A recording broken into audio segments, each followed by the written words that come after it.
Hi, this is Rose. And before we begin, have you charged like a bull?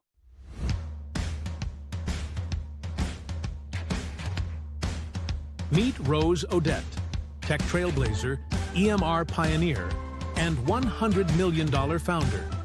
Her book, Charge Like a Bull, unveils 7 strategies to scale without investors. Crush your limits, dominate emerging markets, forge unstoppable alliances. Ready to break through? Get your copy on Amazon now. Hey, grab your copy of Charge Like a Bull and Charge Like a Bull game plan book. You don't need book 1 to get the game plan book. Skip that 450 pages if you want to get right to work like I usually do.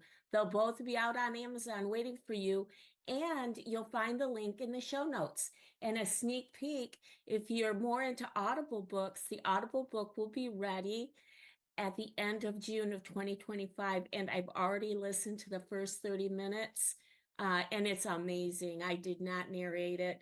I hired a professional actor to narrate it, and thank God I did. Anyway, see you in the podcast. Hi, everybody. This is Michigan Innovation Podcast, and we are so excited to have Abby McKiernan with us today, and she is with HelpLink. How you doing, Abby? I am doing good. Thank you so much for having me out. It is a beautiful day, truly, today. It really is. It's such a beautiful day in northern Michigan. And so we are so lucky to have Abby in here today. HelpLink, as you may or may not know, is an amazing not-for-profit that's really helping out a lot of people all over the United States. And we're going to get into that today. We're going to go into a deep dive into HelpLink. And we're also going to figure out a little bit about why and how Abby started it and a little bit about Abby. And that's where we always like to start is, so Abby, tell us a little bit about yourself and how you ended up in Traverse City, Michigan. Yeah, so I actually started out in Mount Pleasant, Michigan, so middle of the state. I moved up to Traverse City alone when I was 15 and kind of started I used to vacation here occasionally. I had a friend that lived near the lake shore, and how do you resist once you know it exists? Right. So I ended up in Traverse City.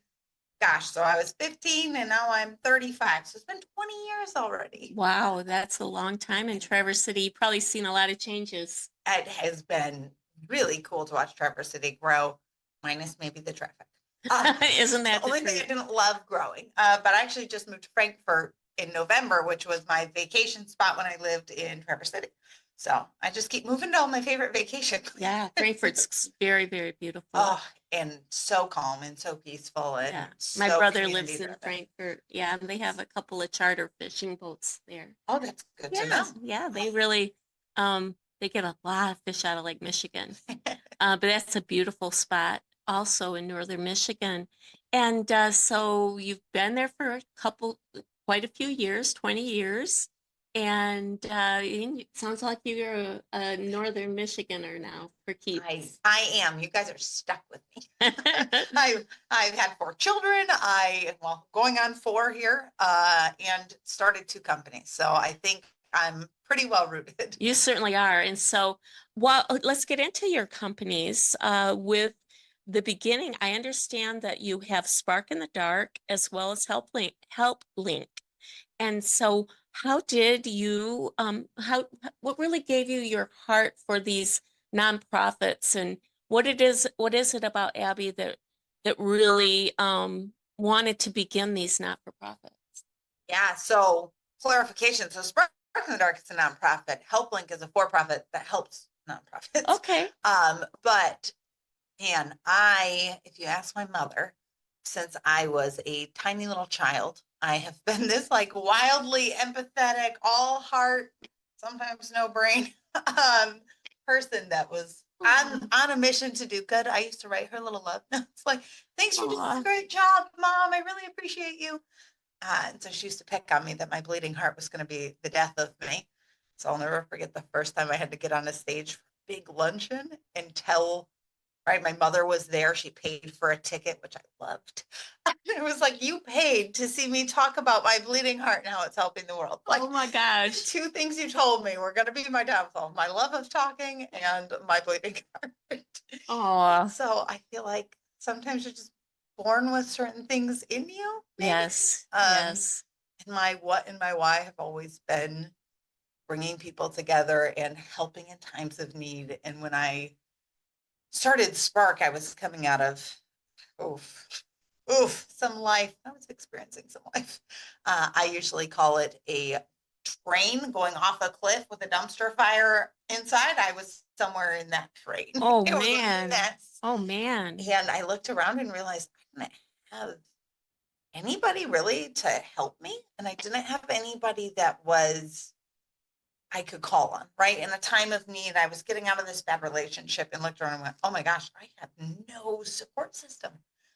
And so I went to a church group and had some really insightful conversations and thoughts around it, and went home and I started Spark. And I started it with 50 people, thinking, I'm going to help, 5 or 6 people connect in their time of need. This person's going to ask for help when they need it, and this person's going to help when they need it. I woke up there 350 people Wow. overnight. And How did you do that?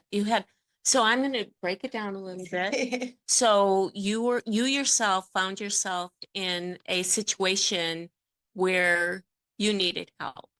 And because of that, you had the thought to create something that would have helped you out and will help others when they find themselves in that situation. Exactly. Yeah. Wow. And so what were the elements of the Spark in the Dark in those early days? Yeah. So I started on Facebook. So, and it still remains as a private Facebook group. And again, the goals were very simple, right? It was be kind, help when you can, don't come in if you can't, and just show up, right? No one knows what they can give until somebody asks for it. And you go, oh gosh, I've had that in my garage forever.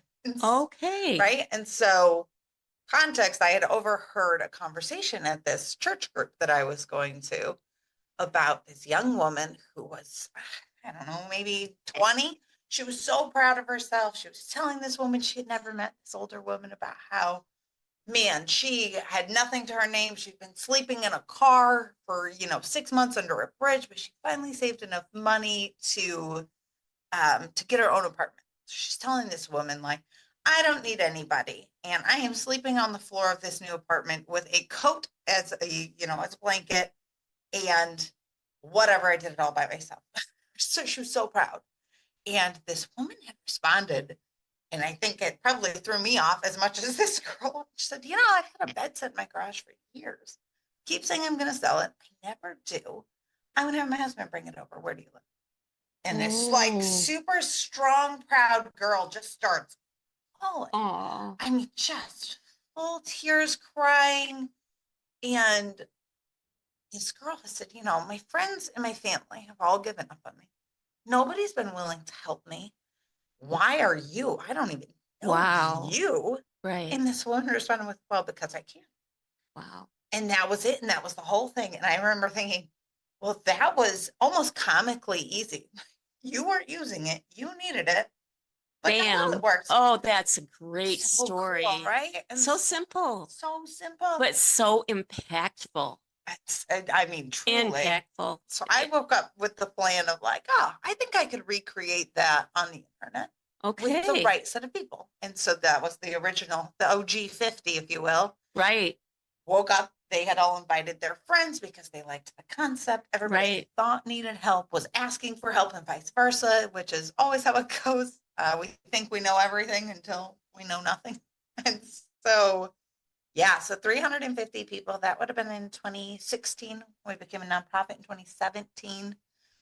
We have 30,000 members and growing by 15%. In Spark in the Dark? In Spark in the Dark across Michigan. 30,000 members on your Facebook group in Spark in the Dark.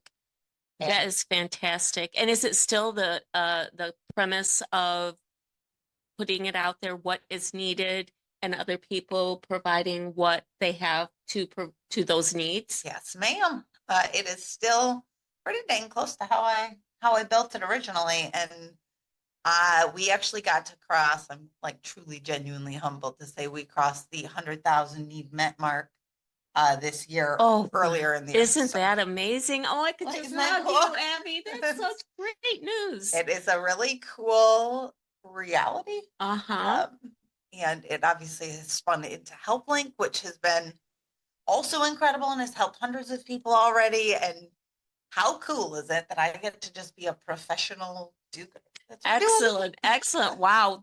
And I have to say that that is so innovative. Let's talk a little bit about the innovation in Spark in the Dark. Even though it's quite simple, we have other not-for-profit organizations that have been around for a long time, like the United Way and other places. How would you differentiate yourself from those other organizations? Yeah, I got to tell you, when we rolled this all out in 2017, I would love to tell you it was widely accepted. It was not. The community widely accepted it, but I think there was a lot of struggle at this idea of just letting anybody ask for anything when they needed it. Right, right. And we have essential needs, so you can't go ask for flat screen TV or Christmas lights, things like that. But for the most part, we very much run in this kind of glass castle honor system of, we'll help you until you prove that need something beyond us and you need more screening. Right. Right, So, right. so I think when it comes to like United Way and Salvation Army and organizations like that, where you usually have to walk in and sit down in a room and kind of explain your situation and show the bills and really go through. Justify your need. Exactly. That's Okay. exactly it. Right. And we really don't do that. I mean, right. I will warn everybody, just for the record, your mother, your significant other, and your best friend are the first three people to tell on you if you are doing something that is below bar. Right. Every time, those are the people that report you. So watch out for your three closest ones. Right, right. Well, it's important that they come to this organization with sincere needs. Exactly. And it needs to be a real issue. And I think you probably are happy that you're not encumbered with all of those barriers to giving that come when you get really organized and a lot of governance is involved.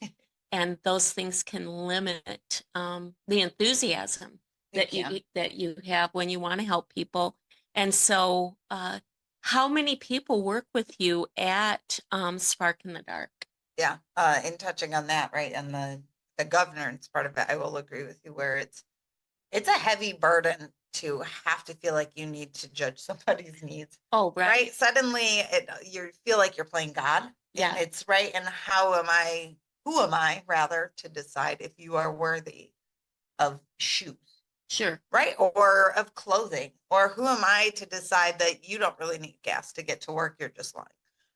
That's way too much pressure for me and my team. So we avoid it altogether. And again, until you misbehave, like we trust you. Because I think humanity is just better for that. So, excellent. So yeah, so we have actually 15 volunteer administrators across the state. There's 5 groups. There's a 45-mile radius for each individual Facebook group. Traverse City, of course, being the flagship. Mount Pleasant, Manistee, Wexford, Misaki, and Lansing. So we're kind of straight down the freeway, really. Fantastic. And we've got 15 volunteers that show up every day and and check the needs and make sure conversations are healthy and productive and delete comments and, get yelled at occasionally. And it's all on Facebook. Yeah. Oh, fantastic. Well, and now on HelpLink as well. So we use the HelpLink HelpLink platform right to get some of the Spark needs met faster. Oh, nice. Nice. And so now we're going to, it's okay with you. Let's jump into HelpLink.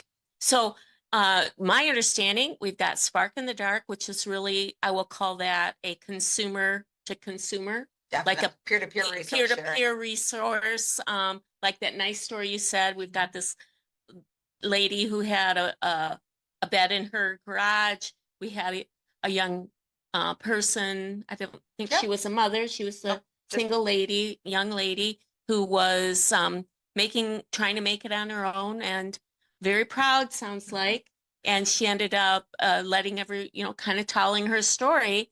And because of that conversation, we had these two individuals that help one another, and you're facilitating that across the state. Fantastic. Now that's Spark in the Dark.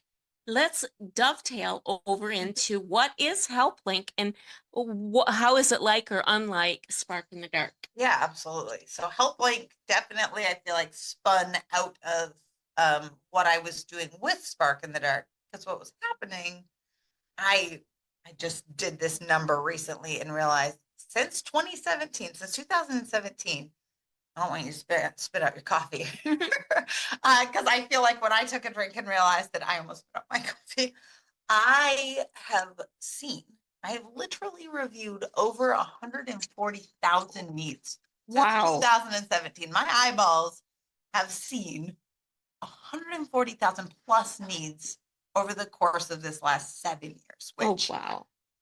my brain can't quite grab. That's onto. amazing. That's 140,000 needs. And that's in the 4 or 5 regions that you described. So that's Wow. just needs I have seen and reviewed and either declined or approved, right? And Yeah. so I've got a whole brain full of what's going on and what the needs are and what needs aren't being met and what needs are most common. And so in all of that, I realized that so often, I would say probably 30% of the needs that get asked for, if I had to take an educated guess, probably 30% of the needs that go through Spark were based on, I need gas to get to work. My car broke down. I can't get to work. My tire is flat. Can somebody pick me up so I don't lose my job? Right. Everything was around work and was around this idea of needing help, either getting employed or staying employed. And it was a huge problem. Right. But what was happening was people would get on there and say, gosh, I just need $100 to make it to work this week, right? I just got this new job, or I just got a job as a CNA or whatever, and I need scrubs, but I can't afford them. Awesome. So I can't yeah. go to work because I can't pay for because they have been unemployed for a while. Right. And it's $100 And to one person is right. nothing. And to you can get the job, but can you do the job without the right clothing or transportation to the location? So they're coming into Spark asking, you're saying 30% of the 140,000 needs had to do with work issues. Right.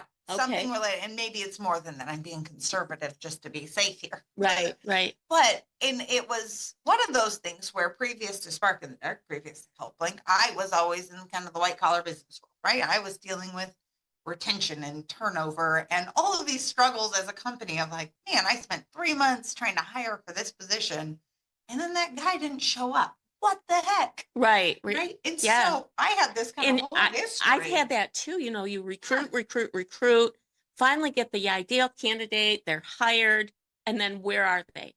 They don't show up. It's probably because they're on the side of the road, stressed out that they can't show up. Right. But we have this weird misconception that it's because they're lazy or they don't want to work, and that's why they didn't.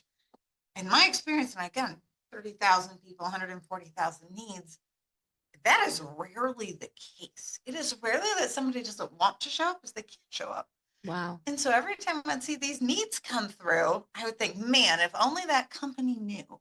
Right. If only they knew that $50 is the reason that this person isn't showing up after they've spent $10,000 in recruiting them. Right. There's just this funny disconnect because nobody's talking. Yeah. And who the heck wants a new job, or even as a current employee, to walk in to their manager, say, I can't pay my electric bill this month. Yeah. Right. I'm sorry I was late, but I couldn't pay my electric bill, or I couldn't take a shower because my water was shut off. Mm-hmm. Right. No, that's embarrassing. It's embarrassing. It's hard, and you're going to get fired. Right. You want to really show that you're capable and competent, and those realistic issues that happen when you first get employed, they're hard to hide. exactly. And it's embarrassing. And again, you don't realize that this company probably needs you as much as you need them. Yes. There's right. And just humans, right? I'm Yeah. prideful. I'll never forget actually, like in 2021, again, my life was not the best it's ever been. We were having some hiccups. I ended up with a very large house after a divorce that was not, fitting to my income, if you will. I needed 2 incomes. Things kept breaking. And I went downstairs one day. This is after I fractured my foot chasing a duck. Oh, True story. After a miscarriage, Oh, after a honey. divorce, yeah. after 100 Piling things. on, piling on, I mean, piling on. Just holy cow, Yeah. man. It never ended. And I Right. went downstairs one day and my basement was flooded with water. Like not flooded, the paint was bubbling up. Oh God. And I was filled with water. I was like, all right, I see you 2021, right? Like, Right. what's going to happen? And I remember this moment. I'm running this incredibly successful organization. And I'm looking around going, oh my God, I have no community again because I put myself in this position Right. where I'm like terrified to ask for help because should I ask for help? Because I'm leading this group and I'm this figure and like, what am I going to do? Wow. And Isn't that amazing? So I built this thing for me. Oh, I'm going to cry. This is something. Oh my gosh. And then I realized how ridiculous that is because for that time, that 5 years, I had been preaching about everybody needs help sometimes and nobody is immune. Right. And it's just amazing. And all I can think about is God right now and how, he said, in my opinion, is like, I'm going to fix this issue and I know how I'm going to fix it. I'm going to give it to Abby as a problem and then she'll figure it out. She's going to figure it out. She's going to figure it out. Oh my gosh. And so that is so touching. It was this moment of like, oh my gosh, weakness where I felt like, I don't know if I can ask for help. That's going to be so embarrassing. Right? Yeah, it's embarrassing that everyone sees me as this certain thing. And now here I am unable to fix a foundation. Oh my gosh. And so I ended up swallowing my pride, which was one of the harder things I've ever done. Isn't that hard? I know how hard. Post in Spark saying like, hey, can anyone just come? No, I didn't even fully ask for help. I totally changed. I was like, can somebody just come look and tell me how bad this is going to be? Because the one thing insurance companies don't pay for is foundations. Oh, really? So a foundation leak is worst case scenario. It's usually around $10,000 to fix. I didn't have $100 at the time, right? Because medical bills and all this stuff. And so somebody comes over whom I knew in the past that I had actually helped a few years previous. So he came over and he worked for a company, a foundation company. And so he came in his off time to just look for me. Came and said, listen, I'll come over. I'll do it on the weekend for you for a lot cheaper, right? I'll help you. I won't charge you $10,000. Thank goodness. Now we didn't talk about how much he was going to charge me. I was so scared. I was like, but I have to do it. I can't water. It's not something you can, you got to trust. I can't just close my eyes. Go forward and trust. Right. So he came over that weekend and this man carried concrete up and down my basement stairs for 7 hours because the whole process is you got to go against the wall. You got to chip up and break 2 foot worth of, distance from your wall to out and then do all kinds of, it was crazy. It was crazy. I understand why it's $10,000. Truly. It's so much work. Yeah. And this man's all day doing it away from his wife and his child. Comes up at the end and I'm like, all right. I'm ready. Like, how much is this going to cost? I'm so thankful to you. You're an angel, right? I'll take that. No idea. That's $75. What? He charged me $75 because that's what it cost to buy the tubes and the rocks. Oh my gosh. Oh my gosh. And I am a mess. And suddenly, ready for this full circle moment. My response to him was, well, why? You don't know me, right? Oh, same as 2016 when I watched this woman. Right. And you were like the same. I was her. Yes. All over again. And he was help. Because I can. Oh, it was so much better. Oh than that, my gosh. What? His answer was, well, because in 2019, I don't know if you remember, but you gave us baby clothes and food. Like I had lost my job because of COVID. So it was 2020. I had lost my job because of COVID and everything was shut down. I couldn't feed my family. He's like, you fed my family? Oh my gosh. It's like, oh, Abby. Like, Abby, what a story. oh, what an important Such story and what an essence. impact. And so turning that back into HelpLink, right? There's this Right. idea of like not wanting to ask for help because we're so, and it's so Yeah. hard to do. And Yeah. we want to do good work and we want to show up to our jobs and we want to do these things and people judge us. Yeah. They think that we got it all put together. Right. Most people don't have it all put No. together. Fun little secret. That's really true. And so when we started HelpLink, this goal was Wow. like, how can we make it so that people can ask for help in times of need Mm-hmm. without losing their dignity, without Right. losing their respect, right? Mm-hmm. And how can we let their companies know? Because the companies need them and they want them. That's right. And they want to be needed. And so how do you do that? And so my incredible business partner, Dan, Mm-hmm. built the software that I can't even begin to fathom or understand the back end of. I just say, hey, Dan, can you make it look like this? And he grumbles at me and he makes it better than I could have ever imagined. And so the way HelpLink works is you are still just like Spark in the Dark. You're able to go in and post an essential need item, gas for work. We've seen a lot of those actually, clothing, diapers, anything you can think of, any roadblocks, right? In Right. life, Right. you're able to go in and post for those. And then it gets picked up by a sponsoring nonprofit. So Spark in the Dark does a lot of that, of course. Like, Okay. or for example, addiction treatment services, kind of a company where we'll help anyone that's recovering with addiction. And then they'll pick them up. Riley's Candles, who I'm sure you've met, Yes. Mr. Josh Hart. Yeah, he's amazing. He's so great. I love He that. actually just Riley's Candles just onboarded with HelpLink to help a woman who needs a vet bill paid, right? Uh-huh. And so Riley's Candles sponsored this dog's need as a vet bill, and now people can donate to it. Oh, fantastic. So that's how it works from a Wow. nonprofit people standpoint, which Uh-huh. is so cool. We've actually already, I think, I want to say around $14,000 has come through the app so far. We've helped around 250 people, I think, Mhm. which is still, I mean, we're in our infancy yet. So HelpLink is in its infancy. oh, yeah. When did you start HelpLink? We've been building it for a long time, but we've been actually talking about it and doing it for 6 months or so. Oh, it's pretty new. Yeah, it's a baby company. It is a baby company. And it's doing great. Wow, But that's amazing. Yeah. And so from a corporate standpoint, what we started doing was we realized we had a cool opportunity to really plug them in. And so companies are actually able to take a certain amount of money every single month. Say, I'm going to donate $1,000 a month.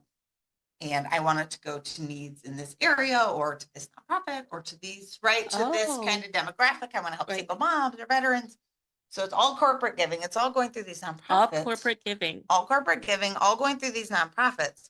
But what's awesome is if any employee in their system that's connected to them, if any employee posts a need, their money goes to them first. Oh, fabulous. So if I post that I have an electric bill, or we actually just had one that was a car payment where her employer is donating, right, every single month to the platform. Right. That need goes there, or that money goes there first. Okay, because she works there. Because she works there, and she's connected to them through this app. That's amazing. So she might have went and asked Spark in the Dark for help, but it's actually going to be her company that helps her, which she's going to see. So what a cool way to make everybody work together. And what a way to build community. You're really building, there's no big wall between corporate and the people. Right. And then there's not a wall, and their employees, and extending it out to other people as well. Wow, that is really an innovative idea. It is I've never heard of that idea before. And it's also extremely, it really shrinks the problem down to problem, solution, fix, rather than, waiting and waiting and waiting. What do we do? How can we help? The people themselves are self-identifying. Right. They self-identify that they have a need, and then the need is met. How are you reaching the corporations? One phone call at a time. Literally one door knock at a time. Obviously, having these kinds of conversations, we work with Michigan Chamber of Commerce. We're having a lot of conversations with these kind of big associations. How are they receiving your ideas? Are they receptive? Are they speculative? Are they skeptical? Or how do they receive you? It's funny. Both ways. In fact, I think I just did a LinkedIn video 2 days of my frustration of like, Yeah. if nothing is changing, it's because you're not doing anything differently, right? Right, Try right. something new. So we've had this kind of mixed bag of companies, I'll be frank with you, where Plascon, for example, and Cherry Republic, big companies up here in the north, have been so excited and so on board and like, yes, let's do this. What a great idea.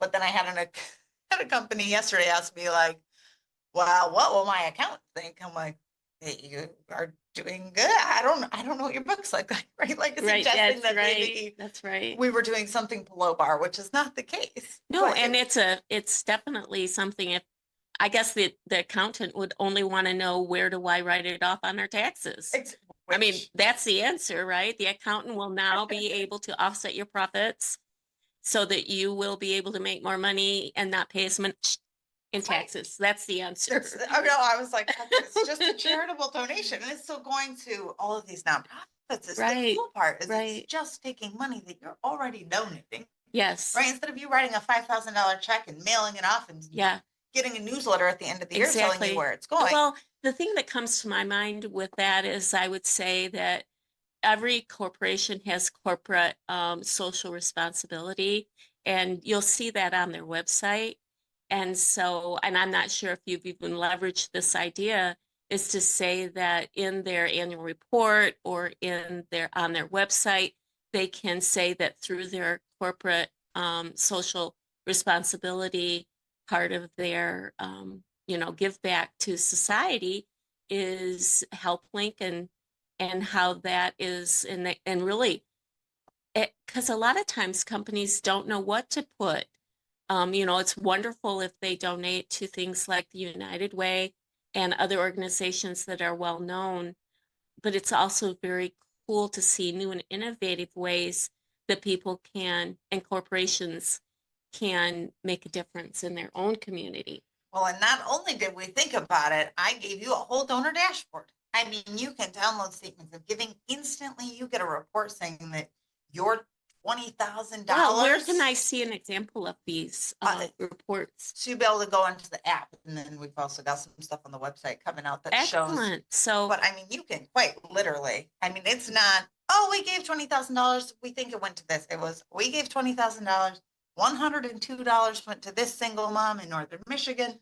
$58 of it went to work shoes. I mean, there is no question as to where any single penny of your money went and to what awesome. nonprofit. Wow. So And what geography, what zip code? what demographic, how many lives were impacted based on household size, Oh, everything. everything's big data. The data, Everything's about data. today's about big data and what are we doing with that data? And then think about what you can do with artificial intelligence against that data to help prevention. Right. And jump out in front of these problems before they even begin. But that's probably another podcast. A whole nother one. Well, it's interesting. I think sometimes companies, and I mean, I'm speculating here, but I think it's probably true of all of us on an individual and on a company running level. We don't always realize, right? So when I write a $5,000 check to Women's Resource Center as a business owner, I don't necessarily realize that one of those women they're helping is likely an employee. My brain doesn't do that. We don't math. connect those dots. Right. It's like them, us. Right. And they're like, oh, I'm helping this charity and this charity is helping people. But at no point do we realize like, oh, I wonder how many of my employees are in domestic violence situations or need diapers. Right. Right. So I think the biggest kind of hurdle we're getting over is explaining to these companies that you're still writing the check, so to speak, although automatically through the app to these nonprofits that you've always loved and helped. We're just making sure that your employees are benefiting first, because frankly, without your employees, then you don't have a company and right. you can't write that check in the first place. Right. And the right. full circle. It's kind of full circle of like, no, you're still donating to the same places, to the same causes. You're just making it really personal. Right. And there's not a lot of personal in giving anymore. That's right. That's right. So how are you community building, having that 30,000 people? That's a lot of people in a Facebook group. How Oh, did man. you build that community? This is like the cheesiest answer in the world. But it's true of Spark and it's true of HelpLink, right? Is we're leading by example, right? Oh It my is, gosh, we are yes. truly, again, I will be perfectly candid that I built this based out of, my experiences through a church group and in kind of my love and devotion to religion. Not that you necessarily need that to show up, but to me, I want to be the hands and feet. I don't want to be the voice, right? Like, Wow. and so when you're building something What that do you you mean by want to that? be, I want to be the hands and feet and not the voice. What does that really mean? Can you break that down for me? yeah, that's in the sense of it's really easy to talk a big game. Mm. Everybody talks a lot, Oh, right? okay. And They call that a word salad these okay, days. yeah, all right. A word salad is often served, especially by, I think, sometimes tech companies who are Mm. like, oh, we're in it to build community and do, no, they're usually not. Right. Right. And so when I built Spark and when Dan and I, my business partner, built HelpLink, the first question we always ask is, right, is how is this helping others? How, like, are we on point with our mission? Because if we're not, then we're doing it wrong, right? If we're in it for money, if we're in it for notoriety, if we're in it to be on more podcasts and interviews, and we're in it for Facebook to buy us out in 5 years, then we're in it for the wrong reason. Right. And I think people are really smart, and even if you don't know it, you can feel it. I can't remember for the life of me who did this study. I want to say it was Harvard, Stanford, someone like that did this study where they played clips of people laughing. I mean, it was literally a 2-second clip of people laughing. Some of them were true, like authentic, conversations where somebody was laughing, and some were contrived, like fake laughing. Fake laugh. 2 seconds is how long it took 93% of the participants to realize which one was fake. Wow. They had no reason to know or Right. understand why. There was no video, 2 seconds of audio, and they went, nope, those are the fake laughers. Perception. That everyone's so perceptive. And I think we're instinctually designed to, like, Yeah. see when something. So you had wrong. authentic. Right. You're very authentic, and that drove your community so large. So how are you going to? How do you? Let's say that you see a need in Detroit. How would you decide to go to a new community? It sounds like you've been growing.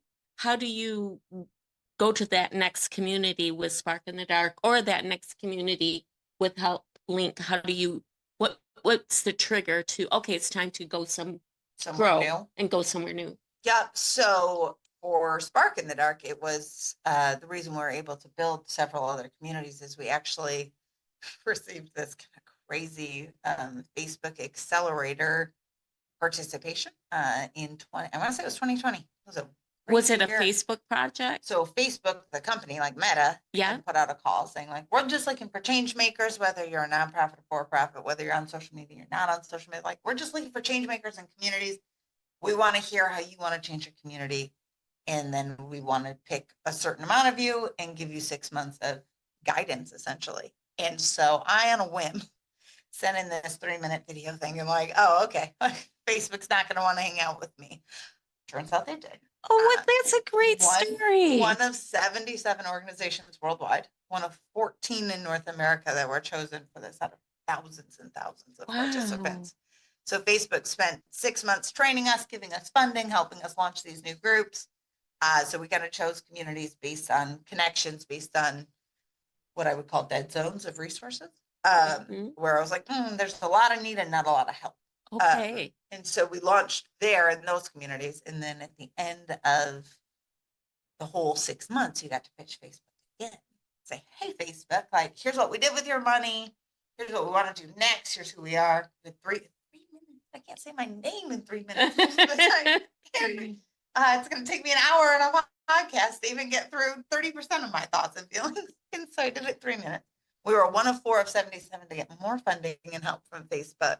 Wow, I had no idea. Oh, it was such a cool experience. I actually helped them write their community manager training programs. Oh, Abby, this is such a cool story. By this kind of idea of authenticity. So yes, and so I just have to say that in innovation, I have this class called Innovation Mastery, and it's a 5-module class. And module 2 is Big Brother, Little Brother alliances, and how small business, whether it's not for profit or for profit, leverage big brothers to help you grow.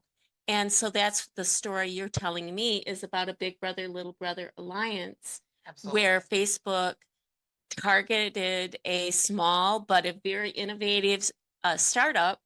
And because you met their criteria, they decided that they would make you their little brother, in my vernacular. That was So really it for that's me. so important for any growth organization. I've been encouraged some of the people up at Oops to leverage Big Brother, Little Brother alliances as well, because they have deep pockets and they want to do good.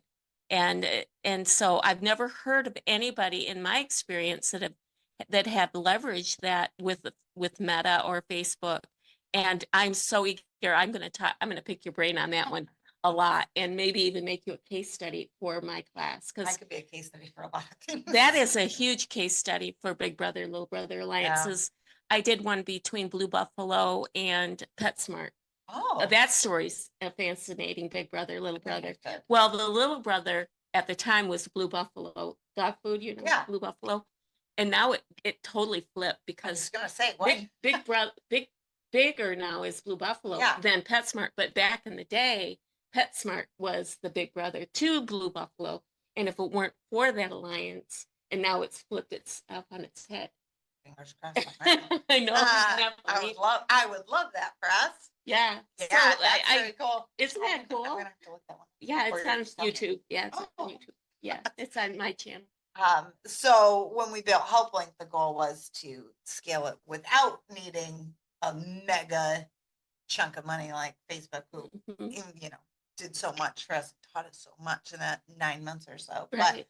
so HelpLink is actually nationwide. If there's a need in Detroit that gets posted, and we have a nonprofit in Detroit that can meet it, or Spark in the Mhm. Dark will pick it Mhm. up, because Mhm. we help, again, we don't spend a lot of time building criteria around who's in need. And Right. the database does, the way that Dan built HelpLink is so good at doing a lot of the things that I do manually now, that HelpLink will probably scale more than Because Spark you've got will. the infrastructure to scale now. Well, we do, and you can only ask for 12 needs per year, and you can only have 4 active per month. And anytime you ask for something, there's rankings, and how that money flows is all categorized on the backside. And so you can't really, you could abuse the system, anything is possible, but it is exceptionally difficult, based on how Dan built that software, to be a bad actor. Whoa. Right. And so we've really built it in a way that the needs you're seeing, and the people that are asking for the help, right, and the things they are asking for, and the fact that you're even seeing them in, the hundreds of needs you see, I think 50 at a time, just that alone, right, and the way that's built, like, you are giving to someone that has been vetted, at least to some capacity, who has not gotten a lot of help, who really is genuinely in need of the help, right? So we have built it in a way that, like, it's hard to abuse, so that you, as a donor, whether you're a business owner and you're a business donating, or you're just Rose who wants to give $20 to somebody in need, your money is being well spent, right? It's going to Fantastic. people that need it. So how can the people that are watching this podcast help you? Let's say that I'm a business owner and I want to learn more about how to get involved with HelpLink. What should I do if I'm a business owner and I want to get involved with HelpLink? Yep. So you're going to go to helplink.org. And The end. click businesses. And click self-identify, and then it's as much as you can email me, you can call me. I'm happy to meet you and do that. But to get started on HelpLink, if you're a business that says, I want to donate $1,000 and I want my employees to come first, then all right, it takes quite literally 10 minutes, if you're bad at technology, 10 minutes to set up your profile from beginning to end, and to start helping your employees. And it's free for companies. Like, we don't charge companies anything to do this. Awesome. And so then like the question you had from the accounting perspective, then they receive, does HR or who gets these reports? Do they get them on their own? Do they seek out those, result reports, or do you automatically ship them to them, or how does that work? So it's all actually held within the app itself. So you've got a whole, you got your donor dashboard that shows you where your money is going. Then you can print out your statement of giving. You can print out your impact reports. I even made it pretty so that you could just mail it directly if you wanted to. Awesome. My marketing background couldn't help it. And I was like, well, we're already here. I'm not going to give you an Excel sheet. Right. So, I mean, truly everything exists within that. It is access anytime of the day. If you have other admins, right? So you sign up, but you need 4 other people to run it and manage it alongside you. You literally send them a text message with a link. Okay. Once you're signed up, we send you a perfectly crafted email that you email out to all of your employees. They click a link, they walk through I think it's like a 3-minute start video to sign up to identify as your employee. Boom, now they're in the system. I mean, it could literally take you 30 minutes or less to have your whole team like on board and rocking and rolling. Fabulous. Wow, what a great and easy solution to a very big problem. So I wanted to ask you one last question, Abby, about just the Michigan innovation culture. Can you give me an idea of how you feel about really starting a new business in Northern Michigan, and what's it like to start a business in Michigan, and uniquely, how was it starting a not-for-profit business? What are the challenges, and how's Michigan helping you out? That kind of thing. I haven't lived anywhere else, so I can't necessarily speak to what it might be like to start a company in LA or Chicago or fill in the blank. But what I will say that I think is unique, especially to Northern Michigan, is that people want to help you. They want to be on your side, right? They want to lift you up. They want to support you. They want to introduce you to your friend, right? And so I think it's such a warm and friendly culture in our area, especially, but I would say all of Michigan, that I can't imagine having tried to do this in somewhere like Chicago or LA or somewhere bigger, right? Or even a bigger state like New York. Michigan wants to help, right? Like, yes. Does that make sense? Yes. Like I met the culture is very unique and very nurturing. Yeah, like I met Traverse Connect, who then connected me to the Labor of Economic Development. Oh, wait, no, Labor of Economy and Opportunity. Oh, right. Leo. I just call them Leo. I was just saying I can never remember their acronym. But Traverse soup. Exactly. So Traverse connected me to Leo, and then Leo connected me to the Michigan Chamber of Commerce and to the Michigan Manufacturers Association, and it's so funny because I met one kind of government related human in Leo, and then suddenly my calendar for a week and a half was government based entities because he was like, oh, you've got to meet this person and that person and these people. Isn't it great? Now you're going to make me cry again. Fund. Oh, yeah, they are amazing. Oh, yeah. It's not like you meet with them and they're super nice to your face and they're, super encouraging, and then you never talk. Oh, no. They follow through. They check up on you. They follow through. It might be a month. It might be a day, but a week later, they're, connecting you to somebody else, or a business is calling you and saying, hey, I heard about you through so-and-so. And how stinking cool is that? That is amazing. And I know that I actually met you at a OOPS meeting, and that's the Office of Opportunity out of NMC and Common Place. With Will Kitchen and Nick. So Nick actually helped me, funny enough, in the Facebook accelerator. That's how I met Nick, is I recruited him to go through that 6 months of training with me because he's so smart. Super such a community builder, and he somehow met in another context. And I was like, hey, Nick, you want 6 months of training from Facebook? Like, help me. Awesome. Help me do this. And I love that he's in Oops now. But yeah, like meeting with Will, who introduced me to so many people. Right. And I mean, I just can't really say enough good things about their connectors. I'm a connector. We have that in common, right? I'm connecting different things, but it's just really cool that on your very long your very long entrepreneur days. You asked me what it's like to be an entrepreneur in general. There are so many long days, right? There are Oh, so long many days. like And sometimes it can get so lonely. And the when you're bootstrapping and you're looking at customer needs, and you hear a lot of stories, and I have to say that the things you probably hear with these 140,000 needs, probably your heart's probably been broken a few times just listening every day. to some of the things people need. And I just want you to know I'm here for you. And I know everyone that I've met that with you through Oops and others, we're here for you as well. So what an amazing story. People out there on the internets, please keep an eye on Abby. I'm definitely going to have her back to talk about the next, in about a year or so, I hope, to find out how HelpLink has grown. And remember, if you're interested in working with HelpLink, it's helplink.org. And I'm sure Abby will be definitely there. Any last words?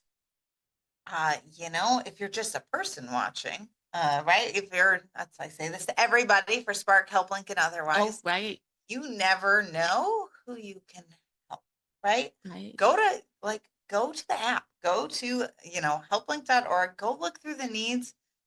I feel confident that you have something that you even if Oh, you're not a company with yeah. 100 employees or 5,000 employees or someone that's got, $20,000 in the bank, you would be amazed. I helped somebody meet, funny enough, he needed adult clothing, like he needed work clothes. You know how much I donated to finish off that need? $7.76. Oh, wow. Because somebody, 3 or 4 other people had paid the rest. It's like, Awesome. maybe you want to donate $100, but $5 is a lot too. Right? It is a lot. It's a lot. And one of the things that I totally believe in, that is the secret to living is giving. Amen. And when you give, that comes back a zillionfold. And so what a great way to round this off. And so with that, we're going to close out today's Michigan Innovation Podcast. Thank you very much, Abby. Thanks for having me, Rose. Okay, bye everybody.